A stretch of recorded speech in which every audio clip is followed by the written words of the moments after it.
তো আমাদের সমাজ আমাদেরকে এই নষ্টামির দিকে, ভণ্ডামির দিকে ঠেলে দিচ্ছে।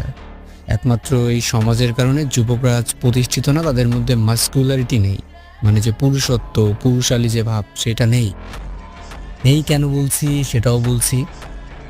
আসলে আমাদেরকে ছোটবেলা থেকে শেখানো হয় যে ভালো লেখাপড়া না করলে, ভালো জব না করলে ভালো বউ পাওয়া যাবে না। এখন ছোটবেলা থেকে একটা বাচ্চাকে ভূতের ভয় দেখানো হয়। তার মৃত্যুর ভয় তাকে দেখানো হয় না। তার লাইফ নিয়ে তাকে সিরিয়াসলি কোনো কিছু বোঝানো হয় না। তাকে ভূতের ভয় দেখানো হয়। এখন এখন যুবক বয়সের যুবকরা নারীদের পিছনে তো ছুটবেই। আর নারীদের পিছনে যদি ছুটে, তাহলে কিন্তু তার জীবনে উন্নতি বলতে কোনো কিছু হবে না, ক্ষতিই হবে।